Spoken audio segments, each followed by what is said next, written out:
Black Star Network is here. Hold no punches! I'm real revolutionary right now. Black power. Support this man, Black Media. He makes sure that our stories are told. Thank you for being the voice of Black America, Roland. Stay black. I love y'all. All momentum we have now, we have to keep this going. The video looks phenomenal. See, this difference between Black Star Network and Black-owned media and something like CNN. You can't be Black-owned media and be scared. It's time to be smart. Bring your eyeballs home. You dig?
It's Thursday, December 28th, 2023, and I'm Candace Kelly, sitting in for Roland, who's on vacation. Here's what's coming up on Roland Martin Unfiltered, streaming live on the Black Star Network. A federal judge in Georgia approved the Republican-drawn congressional map, rejecting the argument that the latest district lines illegally diluted the voting power of minority residents near Atlanta, Georgia's Atlanta, Georgia's Legislative Black Caucus Chair, Carl Gilliard, and Melanie Campbell, President and CEO of the National Coalition on Black Participation, will be here to discuss how this ruling will impact the 2024 elections.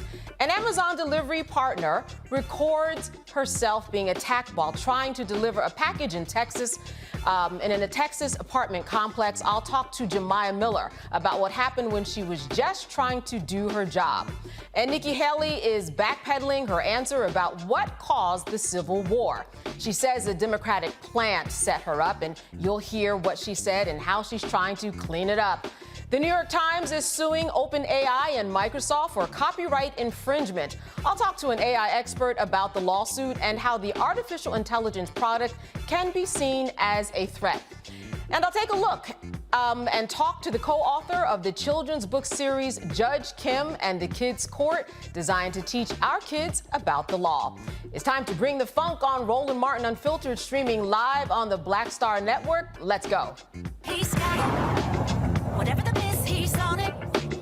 Whatever it is, he's got the scoop, the fact, the find. And when it breaks, he's right on time and it's rolling. Best believe he's knowing. Putting it down from sports to news to politics. With entertainment just for kicks, he's rolling. It's on go, roll, y'all. It's Roland Martin, rolling with Roland now. He's funky, he's fresh, he's real, the best, you know he's Roland Martin now.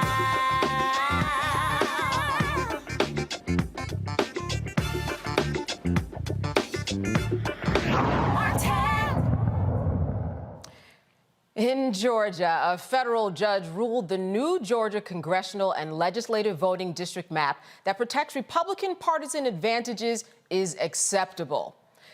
Judge Steve Jones says the creation of a new majority black voting districts fixed illegal minority vote dilution, and that led him to the order that the maps be redrawn.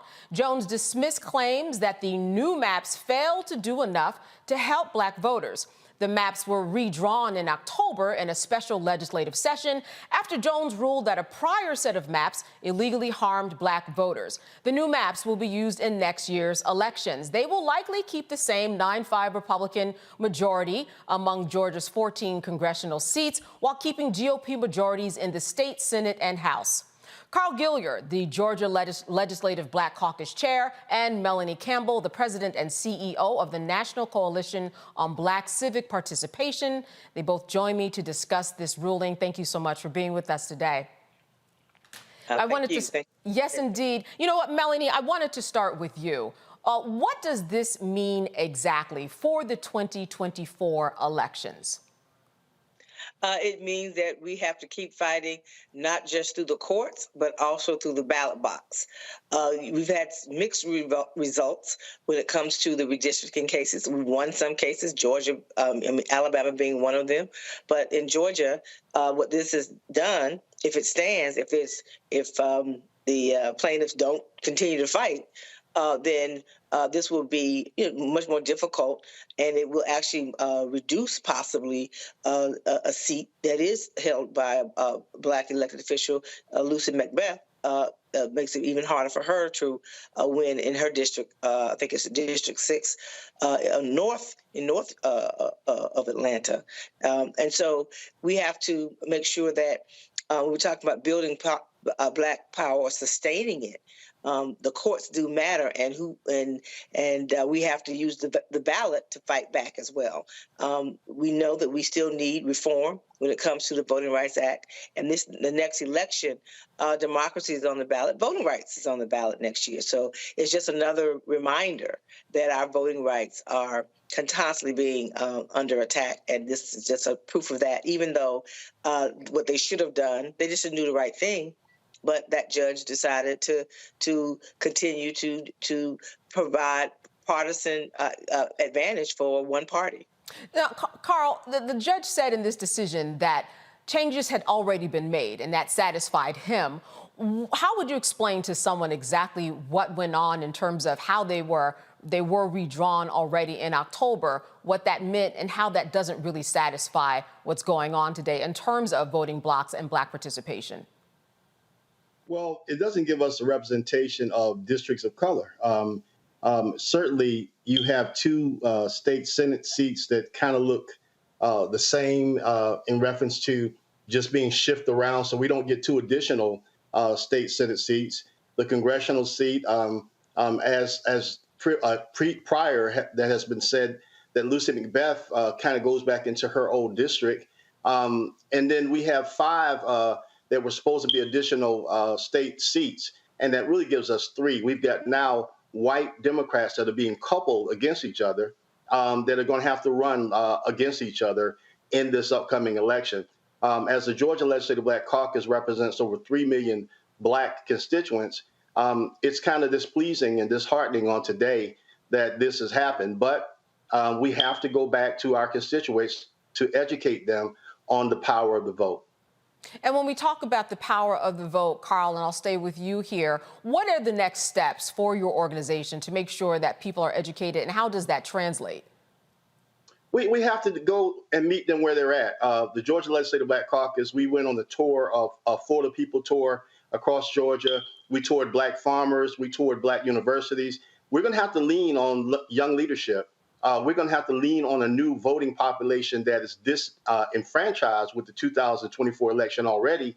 And now as we go into session in another week or so, now we've got to take time to educate and re-educate our constituents on why their vote is so important. This election is an election that is a mandate on democracy, and democracy is on the line. When you have a state that has a minimum wage of $5.15, but we say we're the #1 state in the nation to do business, we've got to do business with the people of Georgia. And so these maps, now we have to go back and meet the people where they're at and to encourage them and to educate them on why we need them to come out and vote. Melanie, when we talk about the maps and how things could potentially turn out in the 2024 election, what really is the worst that could happen if you could break down the numbers and how things perhaps will probably turn out, which is why this particular map was fought in the first place? Well, I would say this about Georgia. I spent half my time in Georgia and half my time in D.C. You can't count Georgia out. Black voters have had to come back again and again and again. We work really closely. I work closely with Helen Butler and Deborah Scott and Latasha Brown and Felicia Davis and many, many others. So I think the ecosystem in Georgia is very strong to fight back. Of course, Stacey Abrams and her groups. There's a strong political infrastructure in Georgia. Yes. These kind of cases make it harder, but I have faith, and as our brother just said, we have to just give people the information. Black voters are strategic with our vote, and we've always had to fight.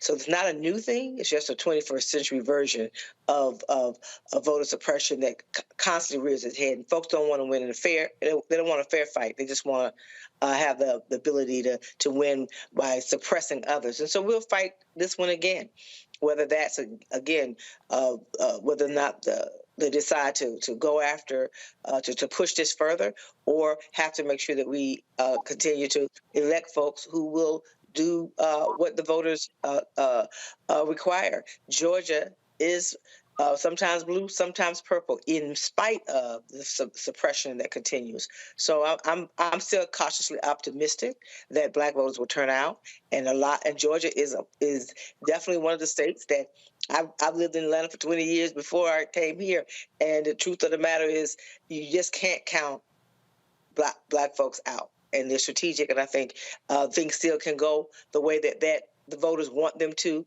Only the hurdles are just that much higher, though. I want to bring our panel in on this discussion. We've got Dr. Greg Carr.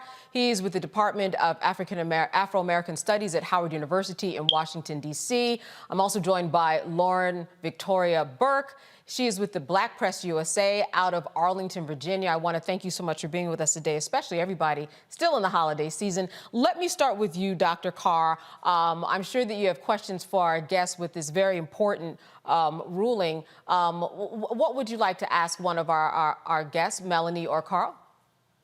Thank you, Candace, and thank you, Brother Gilliard. It's always good to see you, Sister Melanie. This is for either of you. Reading Judge Jones's opinion today, he didn't rule out. In fact, he ruled kind of narrowly, it seems, given that the Supreme Court has punted, and now we know the white nationalists just moving from racial gerrymandering to political gerrymandering, which is protected at least as long as they've got the white nationalists on the court. But Judge Jones said that, the question of whether or not that multiracial district that McBath was in before, that coalition of color, that getting rid of it was a violation of the Voting Rights Act is not a question he answered today. In fact, it was almost sound like he was trying to invite you to go back to court. Any thoughts on what the strategy is now, since really the Voting Rights Act hasn't been applied really to coalitions of color, but mostly to Black people? Well, let me say, prior to this broadcast, I was on the phone with the ACLU, attorney Chris Bruce and others, and leadership from the Democratic Caucus. We are optimistic to study where we're at and to look at where we're going. It's not over, as I know, until God says it's over. But I want to coincide with one of our deep panelists that you were saying about, we're going to go to the people. We're going to take this fight to the people. There's a young generation that has not been stimulated. There are Black men that have not been talked to. And then there's a coalition of people that are young people from 17 and a half to 26 that don't know which way they're going to vote in 24. Let's go to the people. We got to take the fight to the people and educate them. We go into session within another week. The Georgia Legislative Black Caucus, we're going to have several hearings all over the Capitol and in our districts to re-educate people and let them know. Some people don't even know that we came out of redistricting. They still think they're going to go to the polls and see another person on the ballot. So it's our responsibility to educate them. Lauren. Melanie, how you doing? Carl, how are you?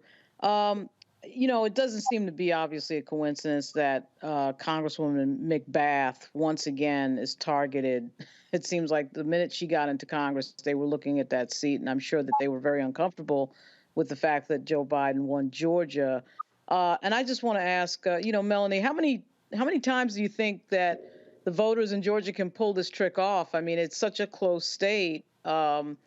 And the effort that it takes, the money that it takes to get everybody out is so difficult. So what do you think in general is going to happen next when we're hearing so much lately about a sort of lack of enthusiasm on the part of Black voters generally, not just Georgia, but just generally speaking?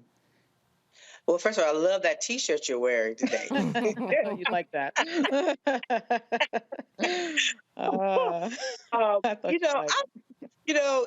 It's never easy. It's just not easy.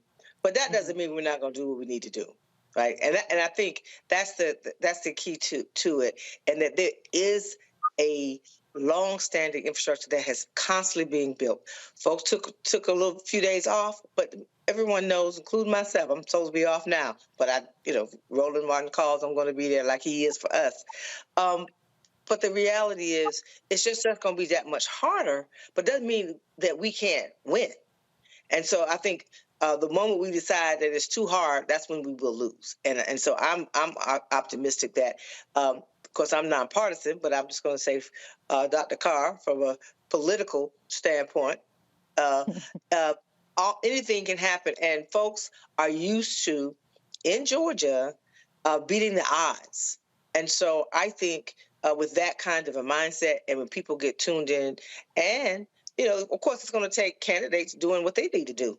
I was down there for a few weeks, and Vice President Harris was down there for that classic game with Howard and was it FAMU? I think it was. Yeah, I'm a Clarkite, so. And the reality is that they know Georgia is an important state. And so I think there's going to be a lot of work, a lot of resources in Georgia and other states. And truly, we cannot run away from a fight when it's hard. Just that simple. Carl, you mentioned a number of young people that you really need to get their attention. How many people do you think are not really rising to the occasion in your estimation, that are young, that you think once they get the message and the word that the work is theirs, that they'll hit the ground running? You know, I served under Leader Abrams, one of the greatest strategic leaders of this day and time. And she had a focus of registering over 250,000 people. People didn't believe her. She was very successful in registering and getting people out to vote. We have anywhere from 400,000 plus persons that have been purged off the list. We have a lot of disenfranchised young people. I have a daughter that's 26 years of age, and she constantly tells me, I don't know which way I'm going to vote, Democrat or Republican. That's saying something. That's saying that the issues of people have not been met. As we move forward in 2024, it's important that we don't go out and campaign on our agenda. We need to have a platform of what the people say. What are the people saying are the bullets that they want to talk about, that they want to hear about? We talked about healthcare. We talked about all of the parables. We've got to talk about cornbread issues of this person working 3 jobs. Minimum wage and livable wage is a different subject. We're going to propose in Georgia now that we have a $20 livable wage. Mom and dad and cousins and Pookie and Quan are trying to go to work, and they're working 3 jobs, and that's still not enough. So we've got to talk hear these young people. The Georgia Legislative Black Caucus, we went on a college tour, and we shut our big mouths and listened to the leaders, and young people were talking to us. It's time for the leaders to listen. And if we don't listen, we're going to forfeit the opportunity to win this 2024 election on the state and national level. The GLBC is committed, and we're ready. All right, I just wanted to close out with a final comment from Melanie and Carl. Melanie, let me start with you. What is it that you will be doing next? Obviously, probably a work day is tomorrow. What is on your agenda to get done in these before this year closes out? Well, I'm closing out Kwanzaa by not working tomorrow. Okay, all right. Your next working day, Melanie. Next week. Yes, next week. Okay, next week. But the truth is, we've already been working. We've already been organizing. Folks have not stopped, took a break, yes, but never have stopped. And what my brother said is very, very critical. That there's a lot of frustration in the community, a lot of economic insecurity in our communities, and we do have to listen. And we also have to organize and work in coalition and build and continue to build that our Black political infrastructure. And then I mentioned a whole lot of groups already working, never really stop. And so we have to work even more closely. So for us, the election started already. 2024 was happening in 2023. We spent 30 days in Florida with our Power to Ballot campaign. We're going to continue that during the primaries. We have to work through the primary season. A lot of times what happens when you have one party that doesn't seem to have a quote unquote real race, if you will, people tend not to pay attention. We are going to be working throughout the primaries and doing just that, doing listening, knocking on doors, the kinds of things that you have to go. It's harder work, it's more expensive work, but it's going to be even more important because people do have a level of frustration. What we just try to share is unfinished business. What is your unfinished business that you want to see happen?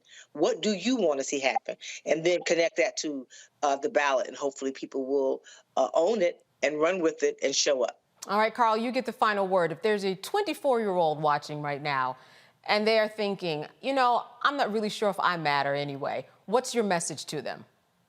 Fannie Lou Hamer said it best. I'm tired of being tired. I ran for office because I was tired of being tired. We got to we have young interns, we have young leaders. It's time for us to get them involved. It's time for us to hear from them. We want to be your sounding board. We've got young state representatives in office right now, Representative Eric Bell, Representative Park Cannon, Representative Sam Parks, so many that have come from the ranks of young leadership. It's important that we hear from you and even the hip hop community, that we get involved to those influencers that can influence large audiences and educate them, not just influence them to get out and vote, but let's talk about what's going on. And it's important right now, as the Georgia Legislative Black Caucus is kicking off a contract with Black Georgia, those indicators. Our contract deals with indicators from poverty to wages to healthcare to housing, especially the housing crisis. Let's talk about the elements that are affecting us, and let's get young people involved. That's what we need to do going into this upcoming session and this upcoming election. All right. Melanie and Carl, thank you so much for being with us today and shedding light on this decision. I am sure there is more to come on this and the groundwork that you are doing. Thank you for being with us. Thank you. Candace. All right. This is Roland Martin Unfiltered on the Black Star Network, and we'll be right back. Grow your business or career with Grow with Google's wide range of online courses, digital training, and tools. Gain in-demand job skills with flexible online training programs designed to put you on the fast track to jobs in high-growth fields. No experience is necessary. Learn at your own pace. Complete the online certificate program on your own terms. Stand out to employers, get on a path to in-demand jobs, and connect with top employers who are currently hiring. Take one professional career certificate program or all 6. Earn a Google Career Certificate to prepare for a job in a high-growth field like data analytics, project management, UX design, cybersecurity, and more. All professional career certificate programs must be completed by December 31st, 2024. Scan the QR code to complete the application. There are 1,000 scholarships available. Grow with Google and J. Hood and Associates. Be job ready and qualify for in-demand jobs. I'm Faraji Muhammad, live from LA. And this is The Culture. The Culture is a two-way conversation. You and me. We talk about the stories, politics, the good, the bad, and the downright ugly. So join our community every day at 3 p.m. Eastern and let your voice be heard. Hey, we're all in this together. So let's talk about it and see what kind of trouble we can get into. It's The Culture, weekdays at 3, only on the Black Star Network. Next on the Black Table with me, Greg Carr, the enigma of Supreme Court Justice Clarence Thomas. What really makes him tick, and what forces shaped his view of the world, the country, and Black America? The answer, I'm pretty sure, will shock you. And he says, people think that I'm anachronistic. I am. I want to go backwards in time in order to move us forward into the future. He's very upfront about this. We'll talk to Corey Robin, the man who wrote the book that reveals it all. That's next on the Black Table, only on the Black Star Network. Hey, what's up, y'all? I'm Devon Franklin. It is always a pleasure to be in the house. You are watching Roland Martin Unfiltered. Stay right here.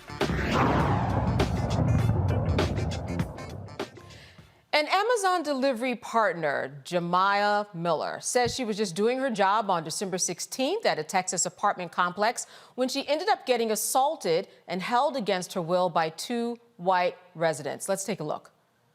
You don't give a shit. You got the job you got. Yeah. We've had thieves here, and you're a thief? Excuse me, don't touch me. No. Don't touch me. Excuse me. Let me. Excuse me, please don't touch me. Don't Literally touch me. If you could. Literally touching me. Okay, yeah, do that, please, because she's harassing me. Thank you. Please call security. On you. Thank you. Please call security. You don't calling it on Excuse me. You don't. You're. Excuse me, ma'am. Excuse me, ma'am. You're. Excuse me. She's attacking me. Please call She's attacking me.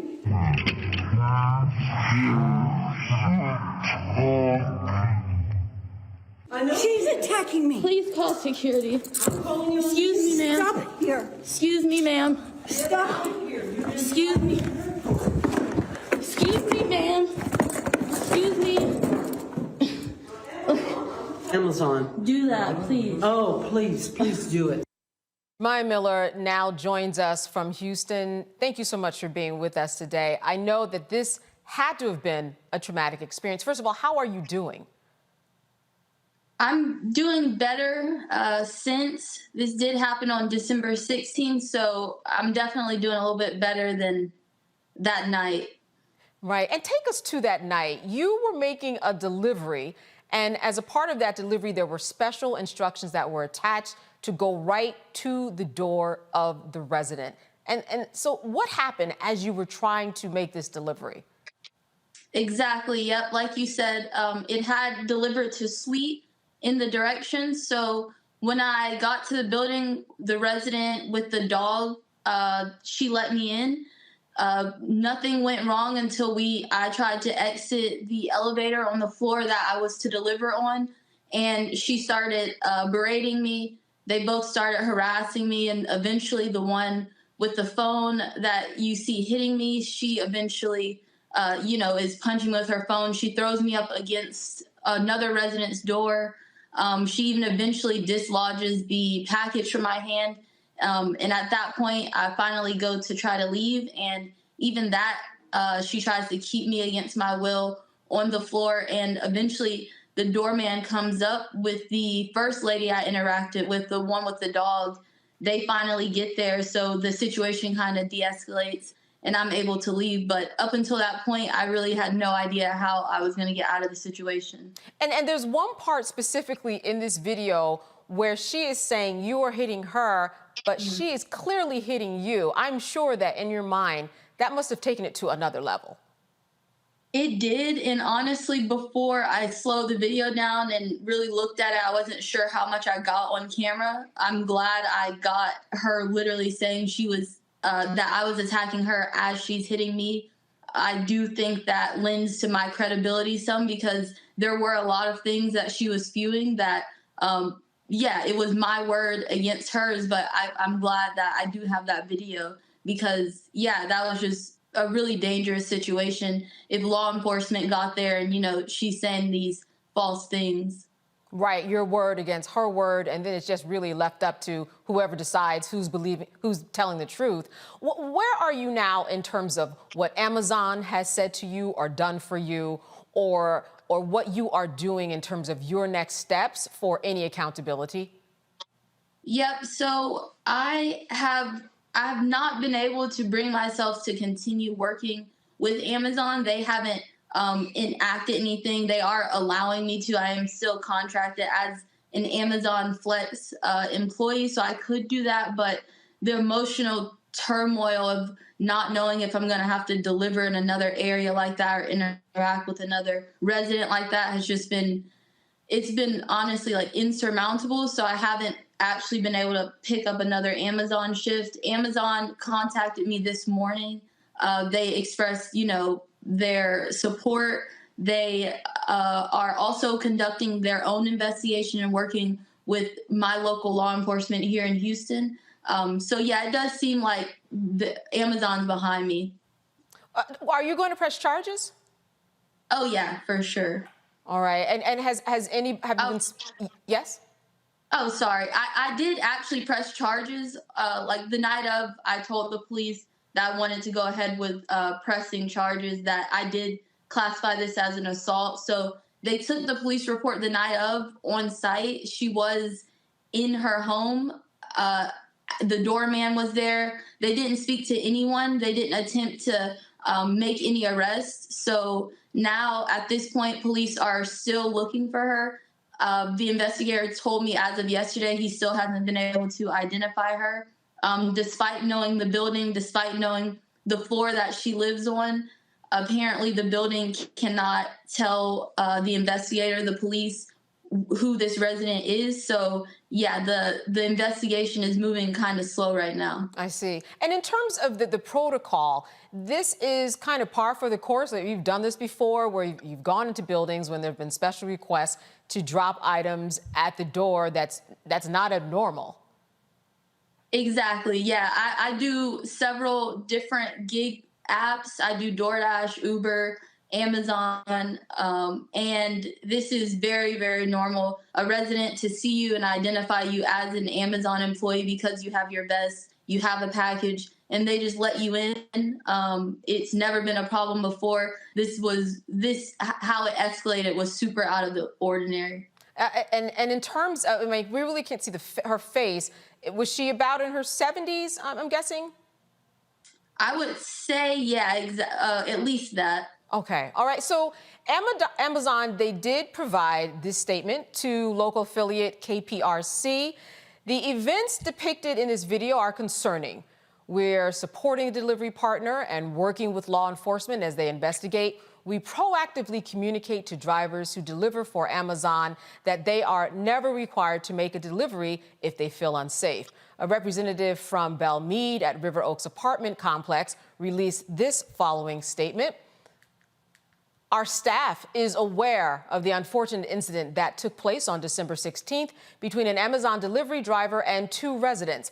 The actions of third parties do not in any way reflect the values of Belle Meade at River Oaks. We care deeply about creating a hospitable environment and safety of all residents, guests, employees, and service providers. The Belle Meade at River Oaks policy is that all packages and parcels are to be delivered to the concierge desk. To the best of our understanding, a resident mistakenly allowed the Amazon delivery driver onto restricted access elevator and a resident halfway within the building where the event took place. At this time, we are exploring all options and fully cooperating with the Houston Police Department. Due to the ongoing investigation, please direct all further inquiries to HPD. So I know that you have suffered so much emotional trauma from this run-in with these 2 women. What do you think, though, about the responses, these 2 responses, especially the second one from Belle Meade? Yeah, so I'll say that Amazon's response is consistent with how I have felt from them, even from the night that I called. I had to call their emergency dispatch, and they've always throughout this process been very supportive of me.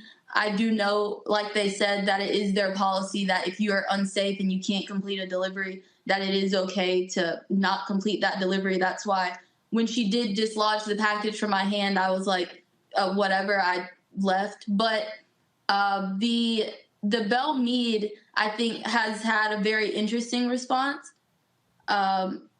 They can do more. I do believe that this resident should be evicted and that process should already start taking place. The apartment complex has admitted that violence from tenants on their property is call for an eviction. So I do think that there is more that they could be doing, that they could be doing it swifter.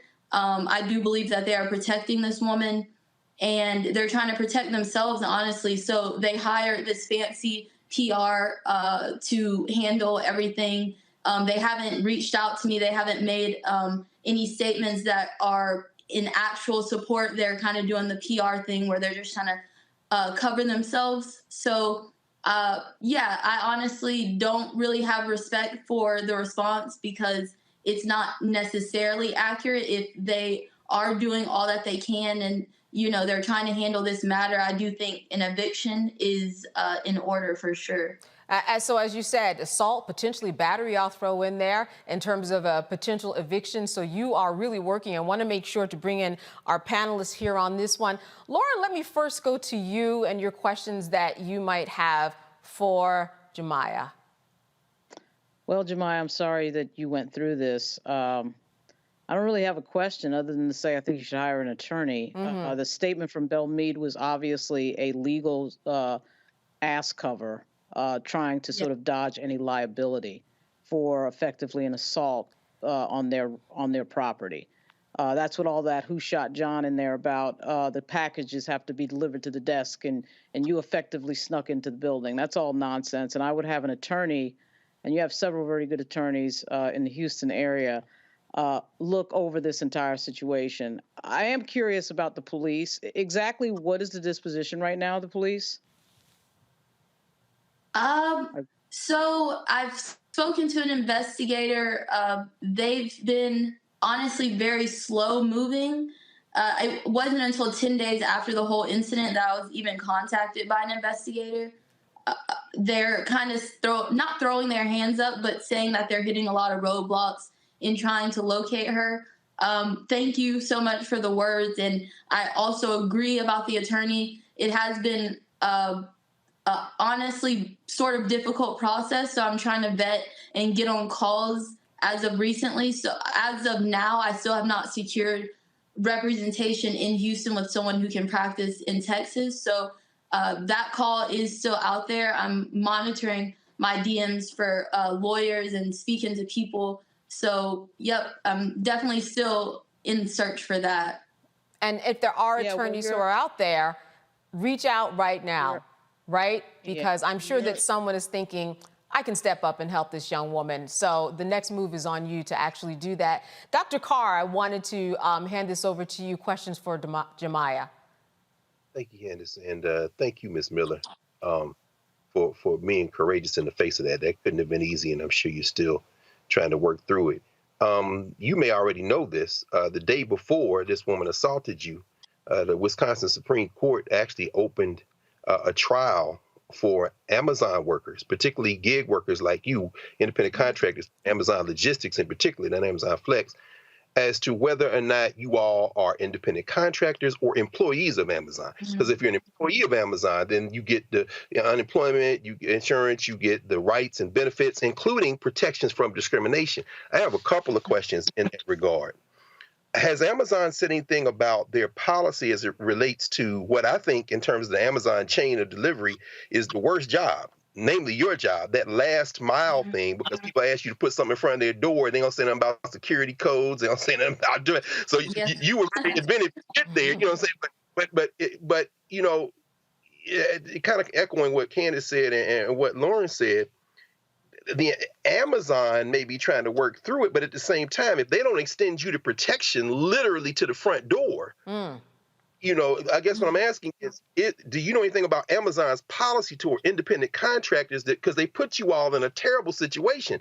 If it does it extend literally to the front door? And then the second question is, any thoughts on whether or not Amazon should, you know, Amazon workers are unionizing all over the country, whether or not Amazon should treat you all like independent contractors or employees of Amazon?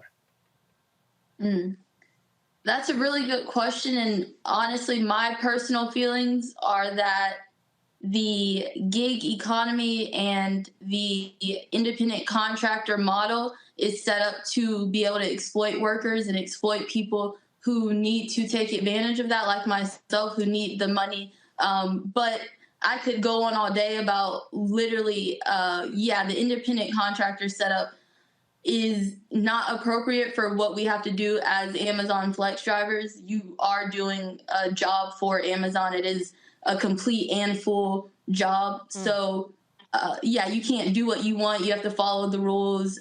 There is a schedule once you pick up the schedule. So I completely agree that Amazon's independent contractor, that whole structure, them taking advantage of this gig economy is convenient, and maybe also them being super supportive of me is a convenient position for them to take right now. I'm hopeful that they'll lend more support, and that if happy-go-lucky with them, that they'll keep on supporting and maybe even help out on the legal front, because they did mention that is their policy. If something violent happens, that they do a full investigation and decide that if on their behalf they need to pursue legal action against whoever committed the violent act against their employees.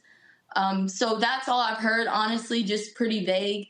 I'm remaining hopeful because I don't know if I have another choice, because I do want Amazon to be cooperative and help me as much as possible. But yeah, I see definitely where you're coming from with the Amazon critiques, and me and the people I work with in Amazon definitely have the same ones. And when you talk to other Amazon workers, or I'm not sure if you do, or maybe they've DM'd you, do you hear similar stories that we may not have heard of?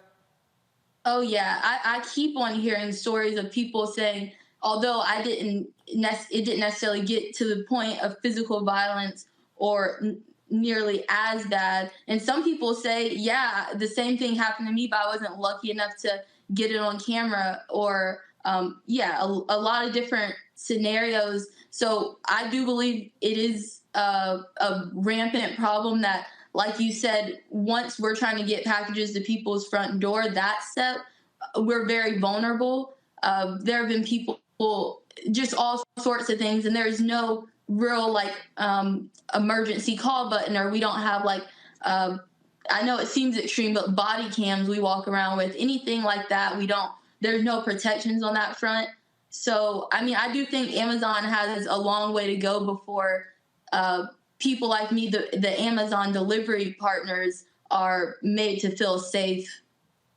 All right, well, we will be following up with you. And if there is anybody who, even if you know someone who knows someone, reach out because Jemiah is vetting people, looking for someone to assist her. You're in a very interesting situation where, again, you know, the whole employee contractor thing, you're just right on the cusp, and no one so far has stepped up for you fully. So hopefully that will happen. And I thank you so much for being with us today.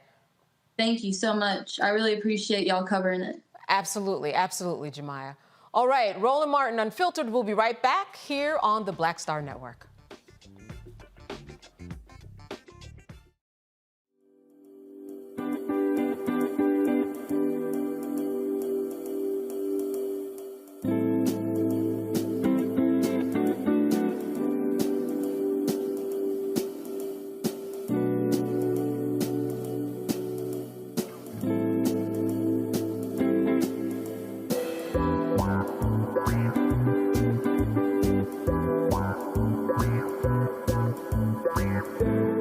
Hatred on the streets, a horrific scene, a white nationalist rally that descended into deadly violence.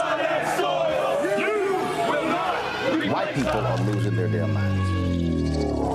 As an angry pro-Trump mob storms the U.S. Capitol, we've seen shooting. We're about to see the rise of what I call white minority resistance. We have seen white folks in this country who simply cannot tolerate black folks voting. I think what we're seeing is the inevitable result of violent denial. This is part of American history. Every time that people of color have made progress, whether real or symbolic, there has been what Carol Anderson at Emory University calls white rage as a backlash. This is the rise of the Proud Boys and the Boogaloo Boys. America, there's going to be more of this. Here's all the Proud Boys, guys. This country is getting increasingly racist in its behaviors and its attitudes because of the fear of white people. The fear that they're taking our jobs, they're taking our resources, they're taking our women. This is white fear.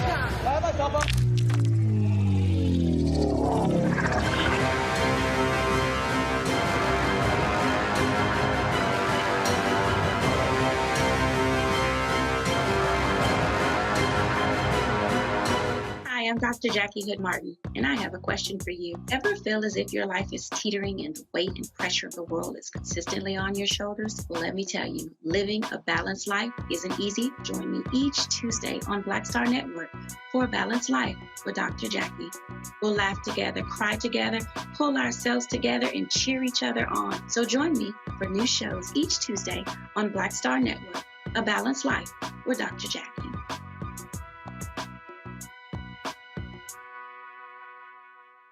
Bruce Smith, creator and executive producer of The Proud Family, Louder and Prouder, and you're watching Roland Martin Unfiltered.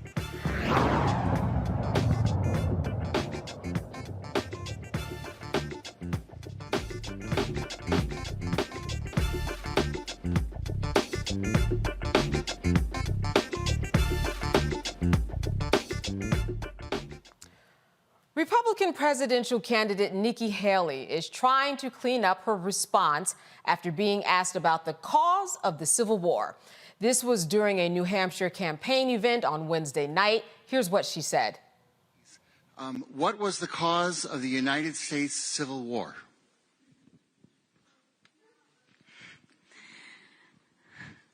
Well, don't come with an easy question or anything. I mean, I think the cause of the Civil War was basically how government was going to run, the freedoms and what people could and couldn't do. What do you think the cause of the Civil War was? I'm sorry? I'm not running for president. I want your view on the cause of the Civil War. I mean, I think it always comes down to the role of government. We need to have capitalism. We need to have economic freedom. We need to make sure that we do all things so that individuals have the liberties so that they can have freedom of speech, freedom of religion, freedom to do or be anything they want to be without government getting in the way. In the year 2024,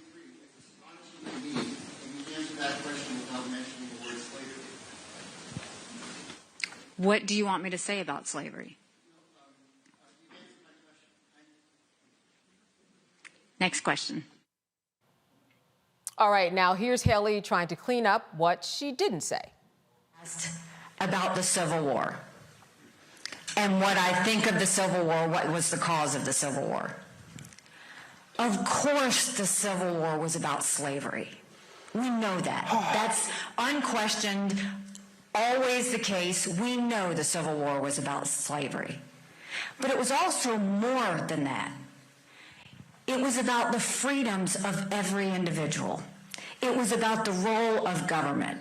For 80 years, America had the decision and the moral question of whether slavery was a good thing and whether government, economically, culturally, any other reasons, had a role to play in that. By the grace of God, we did the right thing, and slavery is no more. But the lessons of what that bigger issue with the Civil War are is that let's not forget what came out of that, which is government's role, individual liberties, freedom for every single person, freedom of speech, freedom of religion, freedom to do and be anything you want to be without anyone or government getting in your way. That should be the goal of what we always try and take away from that, right? Because we never want to return back to that place. But we always want to remember the lesson of what it means to be a free individual and that everyone deserves to be a free individual. So we stand by that. I say that as a Southerner. I say that as a Southern governor who removed the Confederate flag off the State House grounds. And I say that as a proud American of how far we have come. Today, she is alleging without evidence that the questioner was potentially a Democratic plant. All right, Dr. Carr, I'm going to start with you. What say you about her initial statement and then her cleanup? I love Nikki Haley.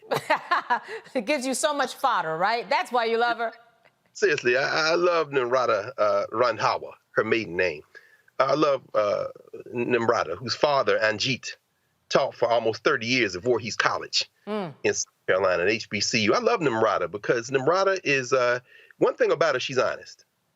When you look at, I think Shakespeare called it in Julius Caesar, the lean and hungry look. Look at her face. This is a woman who, this is a person whose ambition knows no bounds. One of the reasons I really love her is because she is indeed the face of naked political calculation.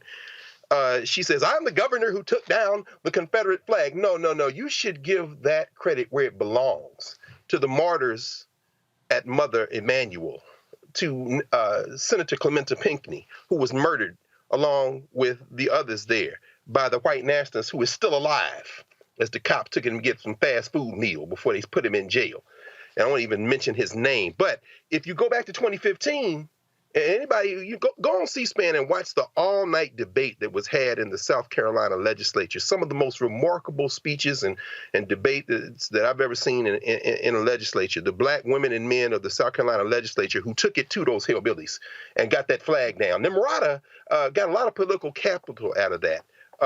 Reverend E.X. Slave was the nickname of the brother who for years took a ladder, a step ladder, and tried to take down that Confederate flag, and failing that, tried to set it on fire. Shout out to the people in Columbia, South Carolina, people like my friend Bernie Gallman and Jerome and a lot of the brothers and sisters out there who remember this brother, and also to our young sister who climbed the pole and took that flag down, finally got it down, and the next in the tradition. So Nimrata gets a lot of credit, but she has never finally shrunk from taking credit for other people's deeds. And that damn Confederate flag, she's wrapped herself in taking that flag down. But one of the reasons finally I love her is that she, in the face of naked ambition, makes it very clear that white nationalism comes in many colors. Nikki Haley is a white nationalist. And whether it be Taman Clare for something Bree Newsom triggered, or for something that Roof triggered when he massacred the Charleston Africans there, she understands that in South Carolina, it's the war between the states. in South Carolina, as in Tennessee and Georgia and Mississippi, it is the war of northern aggression. That the daughters of the daughters of Confederacy fought a textbook war from around 1900 to about 1940 to make sure that the textbooks taught that. And when her family came here, even though they lived off the money paid to them by black people at a HBCU, that ain't stopped their daughter from saying, I fully embrace white nationalism too. We must roll over Nikki Haley like the sea, because she can't be redeemed. She can't be reformed. She must be removed politically. So this was no surprise, right, for you.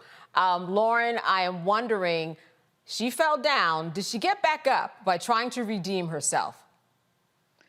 Not really. You know, I'm not really completely sure that she's a white nationalist. I really think she's sort of a dummy and an airhead at the end of the day. I don't really think it's that complex. I think she was trying to pander to the Trump voters. And when you're trying to pander to the Trump voters, you ultimately have to be lying. And so I actually am confused. Her follow-up tells me that she may actually not know the true history of the South. I mean, you do want to believe that she does know the history and she's smart enough to dodge it in that particular setting. But I'm not sure about that, because there's a lot of people who are taught a bunch of nonsense when it comes to the Civil War in the United States, and she may be one of those people, even though her father was an educator, because he may have been teaching a bunch of nonsense as well. Who knows, right? Because this is the United States where we dodge these questions. You know, to repeat what Dr. Carr said, this was the woman that was standing by the Confederate flag until 9 black people were murdered at Mother Emanuel, and then suddenly had a conversion. Mm-hmm. And that's why the conversion happened, because 9 people were murdered at a Bible. 9 black people were murdered by a white supremacist at a Bible study. That's what it took to wake Nikki Haley up, right? And so this is what you see when you get people who are afraid to speak the truth, and truth to power, which we are not in a truth to power era. We're in a mob rule era right now in American history. And the truth to power era would dictate that you would tell people things they don't want to hear, you know, sort of in the style that John McCain did when the woman got up at his event and called Barack Obama something negative, and he stops the event and corrects her. We don't live in that era anymore. So she's trying to pander to the MAGA right, to Trump's voters. And again, I'm not really completely sure that she knows what she's talking about, because the initial statement and then the follow-up sounds particularly ignorant. I mean, I would like to believe that she was smart enough to be politically tactical, but I'm not too sure about that. I think it's very interesting, too, Lauren, that they fed her the information and said, what about slavery? And she said, well, what about slavery? And also had the time to Google or have somebody who was an assistant of hers give her some information before she made that second statement. You know, Dr. Carr, do you think that this is something that's indicative of how she will go about in terms of her campaign, in terms of what you feel about her and what she is doing right now in this moment? Because she certainly is surging at the polls. Yeah, see, that's tough. I don't know. And this is a very interesting conversation. Her parents ran a business in black community in South Carolina as well. I'm not sure. Now, if you take them out of the United States and take them to India, then you're going to get a conversation about caste, about the Dalits, about the untouchables. And let's be very clear about this. These are not black Indians. I'm talking about the Indian subcontinent. So there's a conversation of race that's global as it relates to this. I'm not sure that she can course correct. I agree with you, Lauren. She's not particularly bright. She's certainly not astute politically, but I do think, given that she was born and raised in South Carolina, given that she has been in politics in South Carolina for an appreciable amount of time, that this isn't naivete. If I had to speculate, I would speculate that the person that asked me that question wasn't with the White Nationalist Party, wasn't with the Republican Party. Could have been a plant. But that is exactly the point, because if you're from the South, or if you know anything about this conversation, you know that they call it the war of northern aggression, the war between the states. So the response to what the cause of the Civil War is, the correct response politically, is to say that it's about states' rights. She was not wrong there. But in trying to square the circle, what began to be revealed is that she can never be ready for prime time in a country where she is using race as the center of her political appeal. I don't think that she doesn't know South Carolina history. You can't live in South Carolina, quite frankly, and not that language. I think that that doesn't play on the road as DeSantis is finding out. So I think her presidential ambition is dead in the water, but we're going to unfortunately have to smell it until it's finally over. And that's just a stench that, we're just going to tolerate. And you're right. When it comes to the Civil War, they fought to try to determine whether or not the states had the right to do what they could have done in terms of slaves and the economy, and whether or not it should exist or not.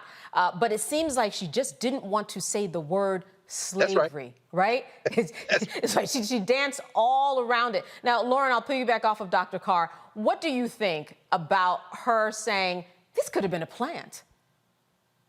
Who cares if it was a plan or not? Your answer would remain the same whether it was a plan or not if you have a brain in your head. It doesn't matter whether the person is a plan. What matters is what you say.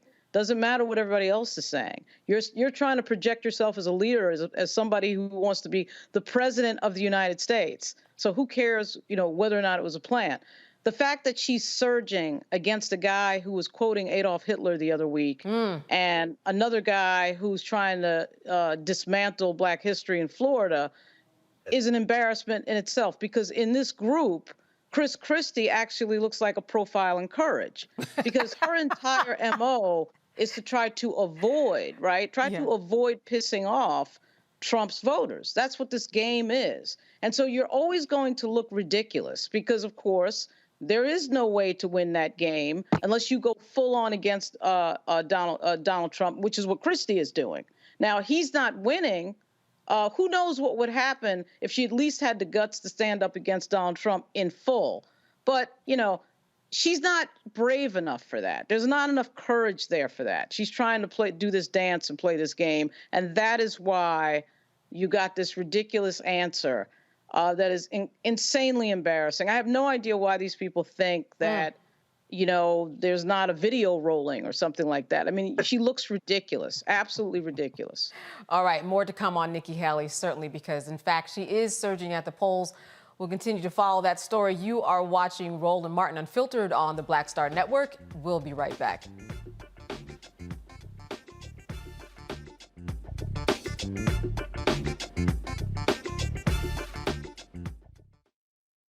When you talk about blackness and what happens in Black culture, we're about covering these things that matter to us, speaking to our issues and concerns. This is a genuine people-powered movement. There's a lot of stuff that we're not getting. You get it, and you spread the word. We wish to plead our own cause. Too long have others spoken for us. We cannot tell our own story if we can't pay for it. This is about covering us. Invest in Black-owned media. Your dollars matter. We don't have to keep asking them to cover our stuff. So please support us in what we do, folks. We want to hit 2,000 people, $50 this month, raise $100,000. We're behind 100,000, so we want to hit that. Y'all money makes this possible.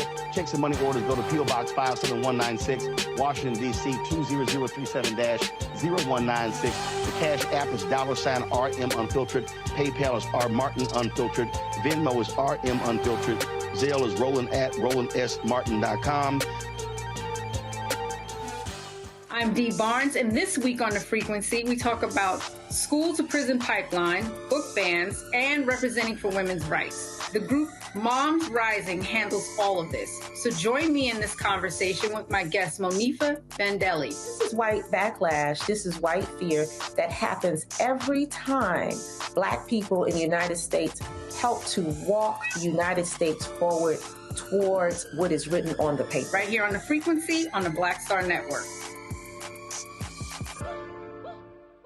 Farquhar, executive producer, Proud Family. You're watching Roland Martin Unfiltered.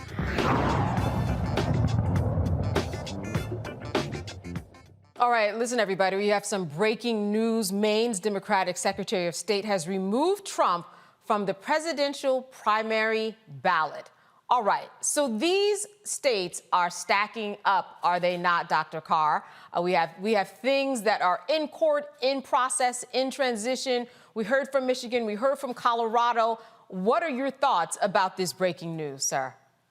Well, again, I love it because this funky settler enterprise is going to have to be dismantled at some point anyway, and we're getting close to the test.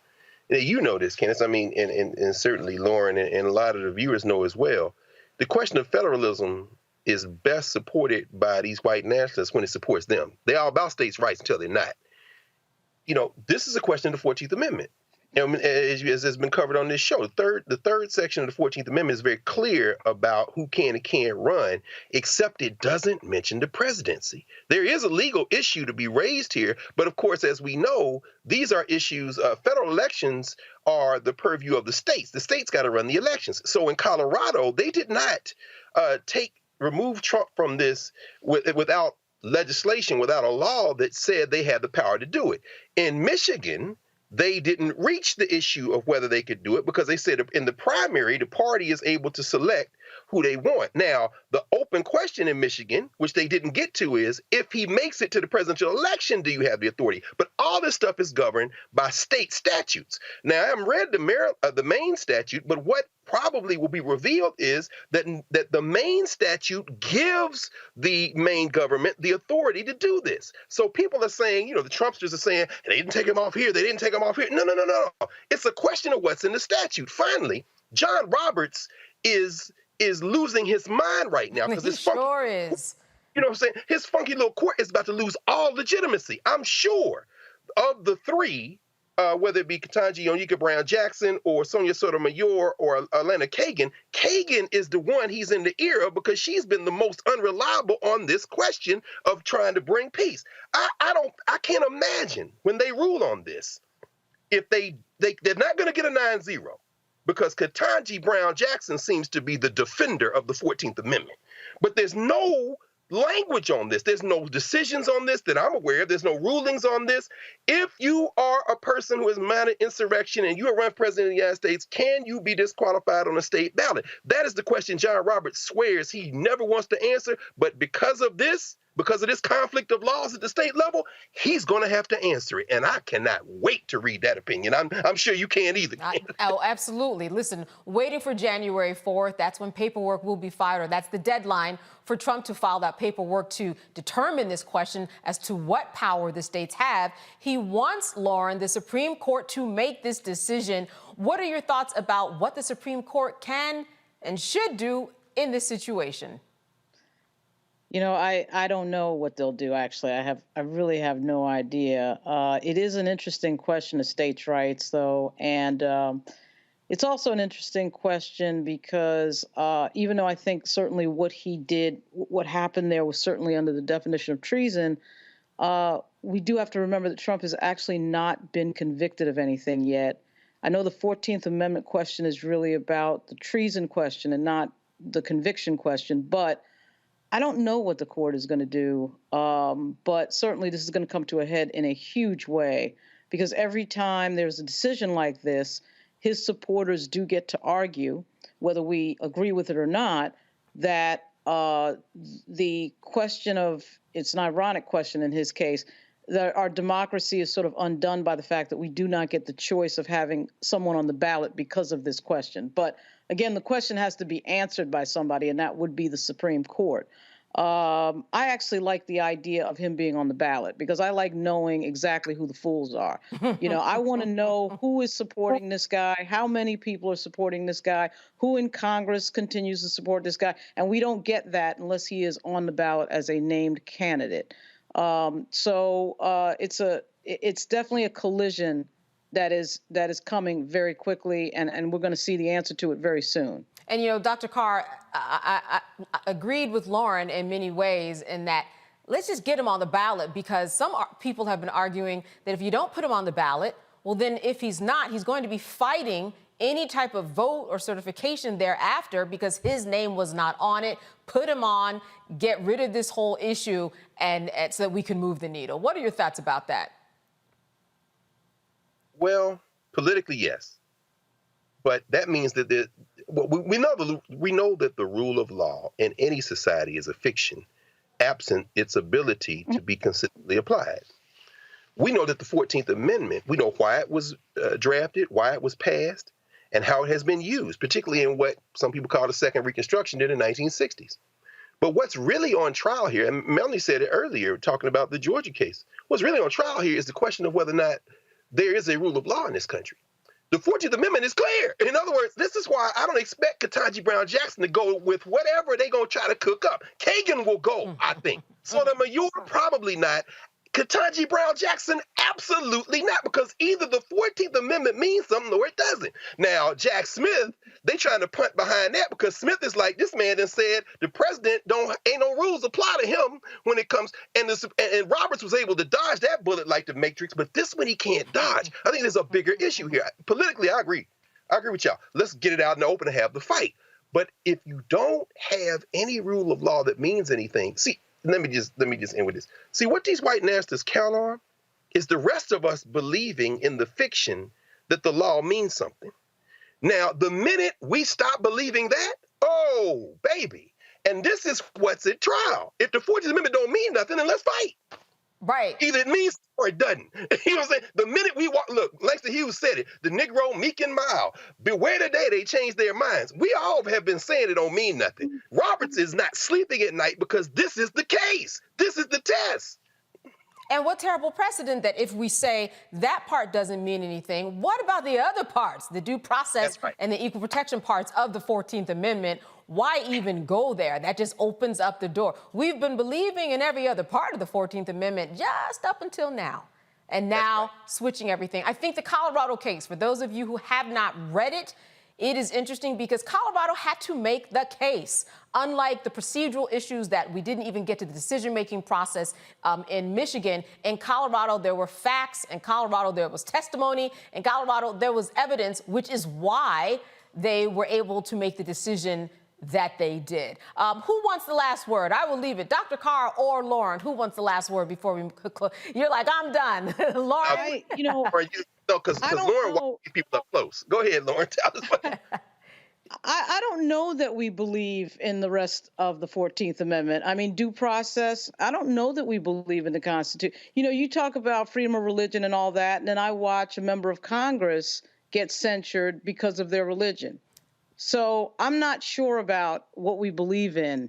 What we really believe in when these members swear in and they swear to the Constitution and upholding the Constitution and all that, that gets really complicated. But, as we both know, I think, as we all know, the collision is coming. The moment of truth is coming on these questions very quickly. Dr. Carr? Well, John Roberts probably got that old Slick Rick song echoing in his head. It was the moment I feared. It was the moment I feared. This is going to make Bush versus Gore look like a throat-clearing exercise. Right. Oh, my goodness. All right, let's move on to some AI news. The New York Times, the big one, is suing OpenAI and Microsoft to end the practice of using its stories to train chatbots. The federal complaint accuses the two companies of advancing their technology through the unlawful use of work owned by the New York Times. Artificial intelligence and automation expert Patrick Dix is here to break this lawsuit down. Patrick, thank you so much for being with us today. Thank you. I appreciate you having me again. Now, Tell us a little bit about why the New York Times is suing, because there have been other people, from Sarah Silverman to others, who have brought up this issue, but this one seems to have some teeth because they have come with the receipts. Well, with the New York Times, one of the big reasons that they are suing, it revolves around money. And one of the things is with OpenAI and Microsoft using chatbots, they're able to emulate journalists and they're able to emulate writers. So one of the things is if you go to the New York Times website and after a certain number of times visiting the website, it'll ask you to subscribe. What will happen is readers will be able to go to the chatbots from the stories that it's generated, go to the chatbots and get those stories versus going on the website and subscribing to the site. So it all boils down to money. That is the ultimate thing. This boils around money. Right. So what you're saying is that when you go to ChatGPT, for people who don't know, you can put in a search, and in that search, it might retrieve information from the world of the internet. And one of those articles might be from the New York Times that on another platform, New York Times, you would have had to pay for. But ChatGPT, you don't pay for it, but it will bring to you that same information that you would have had to pay for elsewhere, translating into they're losing money. just like Patrick said. So what is the New York Times saying exactly, and what do they want to happen, Patrick? Basically, what they want to say, they want to ultimately reach an agreement to where they can allow them to use their information, because other platforms, if you read the article, have reached agreements with Microsoft and OpenAI to say, hey, you can use our information, but you have to pay us for it. Again, it boils down to money. So the New York Times is going to smarten and wise up and say, hey, why not use this as a way to make money versus just keeping them away from the information? And that's what New York Times is arguing about now. Should we get compensatory damages, or should we just take this to court? Because there are no rules or regulations that stop this from happening. And this is the gray area of artificial intelligence. And we must have regulations put in place to prevent this from happening, because this will continue to happen. And I could see cases like this reaching the Supreme Court to have them rule on it. Absolutely. In due time, the Supreme Court is ultimately have to decide on AI. You know, I think what's interesting about what the New York Times has also said in their argument is that when you put a search in ChatGPT, it spews information based on the New York Times, but that information is almost identical to the articles, and that's another issue. So now you have this information that you've generated a search for, and it reads almost exactly like the original article itself. So they are kind of on the fence about whether or not this actually makes sense for them. What do you think, Patrick, about this idea that if you do put a search in, that generated search actually retrieves something different, something that really belongs to you all of a sudden? Well, I spoke to a lawyer friend of mine about this earlier, about how the New York Times, they do have legal grounds to sue for intellectual property and copyright infringement. And what people don't realize, when you go to ChatGPT, just like when you do a Google search, it holds your IP address and it remembers where that information came from. So when you see people online saying, hey, I'm going to use AI to generate an image, or even when you use ChatGPT, because what people don't know about ChatGPT is eventually you have to pay for it if you want to get different results. So every time you go to ChatGPT, you're actually letting it get a data set. It's going out to other data sets, It is learning what you're searching for, and it's going out to pre-existing data sets using machine learning. So it is learning, hey, this person looked for this person looked for that. And even if it was to go on another article, let's say the New York Times, or to go on to the Wall Street Journal, that is the gray area to where, hey, is this copyright infringement, or are we stealing someone's intellectual property? That is the defined gray area that has not been discussed legally or in court yet. And another gray area that I want your opinion on, Patrick, is who is actually doing the infringement? Do you blame the person who's actually doing the search equally to ChatGPT, or do you think that ChatGPT is the heavy in this situation? Well, the person doing the search, they don't know they're infringing on someone's IP or copyrighted material. I blame OpenAI, ChatGPT, Microsoft, those companies, because they know they're going to have end users. Millions of people a day go on ChatGPT to have assignments written. They look for information. They have reports written. So the actual person does not know they're violating the law. But OpenAI and ChatGPT and Microsoft, all three of those constituents know they are breaking the law. But they want people to use their service to keep coming back. And eventually, as we all know, it boils down to money to get people to get a subscription with them to keep being fed this information. Lauren, I went online the other day and someone sent me a link. It was a news reporter in a studio. She was, doing stories. Her voice was over video, just like we see. This was not a real woman at all. She didn't exist. I mean, in the world of journalism, this is something that we are really having to grapple with. What are your thoughts, especially from your journalistic perspective, about AI and the way that it's being used and showing up everywhere? Well, one of the things is, you all were talking about the political atmosphere earlier. One of the scary things is about chatbots. They learn from data sets. I talked about this with Roland earlier with the AI executive order. This information is learning from pre-existing data sets. So what can happen? We can have a group of people have information generated for them and they do not contest it, because we know people take things at face value. So a journalist right now will not even have to write an article and they can sway people to vote left, right, down the middle, whatever their political affiliation is. But in the field of journalism, I talked to journalists and told them, your field is going to be greatly impacted by artificial intelligence. You must retrain. You must learn how artificial intelligence works. Use your communication skill set to keep yourself employable because artificial intelligence is here. It's not going anywhere. It is going to get more sophisticated. And the key word is it's going to get cheaper to use. So many companies are going to implement it more. So, Patrick, I'm going to turn this over to the panel right now. Lauren, who is a journalist, I'm sure that you are feeling this encroachment, are you not? Not yet, but I think certainly the technology threatens the entire franchise in terms of anytime you have a technology that can duplicate the content that you're producing, which it hasn't gotten to that point yet. But the strategy to get even more granular about what you're writing in a way that would be very hard for any machine to duplicate has become sort of the new strategy for a lot of hyper-localized news organizations and platforms. The thing I think about is that I've never seen big tech lose a case yet. I have not seen them lose a big case yet. And one of the big issues that has been out there for years, it's never been fixed yet. Canada fixed it, but we haven't fixed it, is platforms like Facebook using other people's content to make money and sell ads against when they're not producing the content. That's been going on for years. Nobody's stopping that, and that train is just going down the track. But I do think that it's going to be interesting to see how the New York Times is going to argue how that their uniquely valuable works created by them is not, in fact, a new work created by a machine that is very clever, creating a separate thing. Though they're arguing it's based on their work, one could argue that about almost anything in journalism that is a rewrite. That's right. The Associated Press does rewrites all day long. Journalists do rewrites all day long. There's very little original reporting generated by a reporter. It's usually a rewrite of somebody else's work. So I'm not sure why that wouldn't be a copyright infringement. Microsoft has taught a machine how to do it. That's what we're talking about right now.